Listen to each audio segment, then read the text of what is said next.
Fatiha.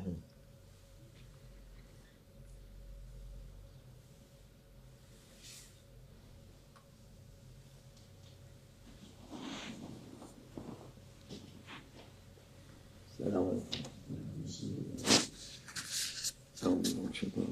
الرحمن الرحيم والصلاة والسلام على رسولنا محمد سيد الأولين والآخرين. مدد يا رسول مدد يا سادة دستور إن شاء الله فازنا سنشوف من الرحمن مدد طريقتنا الصحبة والخير في الجميع.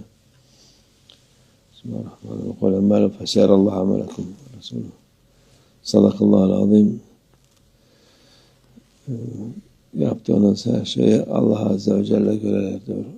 Allah Almighty says in the Holy Quran that He Almighty Allah will see everything you do. Gelecek yapın ne yaparsanız Allah Almighty says He sees. Do whatever you do, He Almighty Allah will see it. Onu Allah Azze ve Celle'nin herkesi, peygambere de insanlar da görecek. And Allah Almighty will make everyone witness, the prophets and all people, of the actions and their deeds. Ahirette var, dünyada var. Allah Azze. One must know that there are consequences for the things we do. There is both this world and the hereafter. Daima Allah Azze ve Celle'nin kudretinin altındayız. And we must be aware that we are always under the power and the authority of Allah Almighty. Onun bilmediği şey yok. There's absolutely nothing He does not know. İnsanlar cahildir. Mankind is ignorant. Cahil nasıl? And why is mankind ignorant? Yaratanı tanımayan insan cahildir. A person who does not recognize their Creator is ignorant. Allah Azze ve Celle'nin azametini, kudretini, sıfatlarını bilmeyen gene cahildir. A person who does not know the greatness, the power, and the attributes of Allah Almighty is ignorant. Anne der ki ben bir şey yaptım, kimse haberi olmadı. People think and assume that and say, I did something and no one knew about it. No one is aware. Kimsenin şey yok. Allah Azze ve Celle her şeyden haberdar. Allah Almighty is aware of everything. Yaratan O'dur. Bizi gören O'dur. Allah Almighty sees us. He's the one who created us and He's the one who sees us. Her hareketimizi yaptıran O'dur. In fact, it is Him, Allah Almighty, who enables our every move. Onun için dikkat etmek lazım. Therefore, be careful. Onu yapan insan akıllı insandır. A person who has this awareness of Allah Almighty and pays attention to what He does is a wise person. Akıllı insan yaptığın şeyi sonunu düşünen insandır. A wise person is one who considers the consequences of their actions.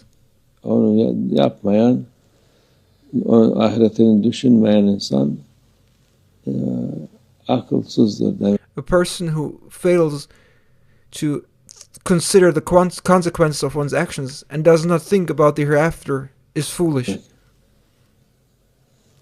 Onun sonu hayır olsun diye insan devamlı çaba göstermesi lazım. A person must constantly strive and make an effort so that their end will be good. Uğraşması lazım. Öteki türlü nefsinin istediğini yaparsa vakit her şeyi kaybetmiş olur. A person must constantly strive in order to obtain a good end. Otherwise, if they only follow the desires of their ego, they will lose everything. Onu düşünmek lazım. Hiç We need to reflect upon this. her Allah hadir, bizim tarikatın şiarı.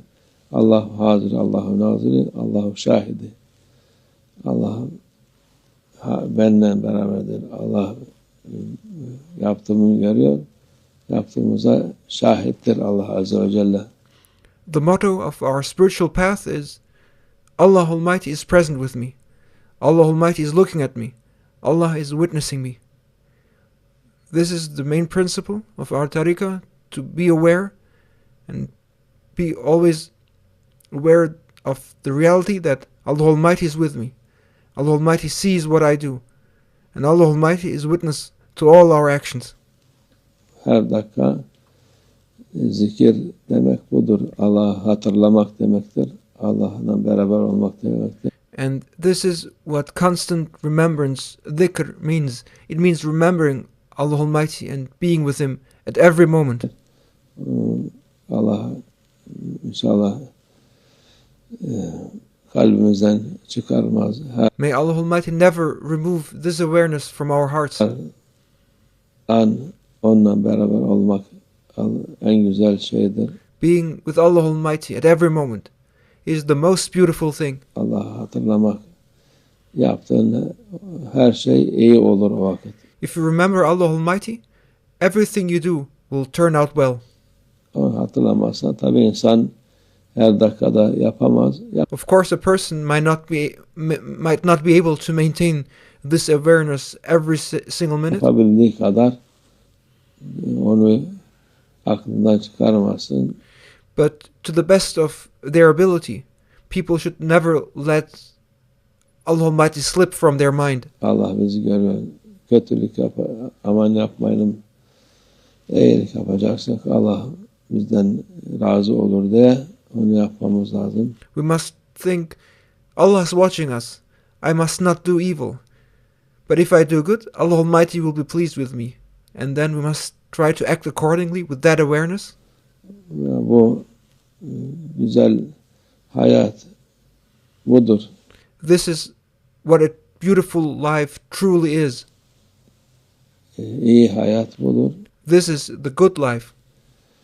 En faydalı hayat budur. This is the most beneficial way to live. O olmasa noksan olur. Without that awareness, one's life is incomplete. Hiç hatırlamasa hüsran olur. And if a person never remembers Allah Almighty, it leads to absolute ruin. Allah muhafaza etsin. May Allah Almighty protect us. Onu hatırımızdan, kalbimizden, aklımızdan çıkarmasın. May Allah Almighty never let Him fade from our memories, our hearts, or our minds, inshallah. İnşallah. Amin. Tevfik. El Fatiha.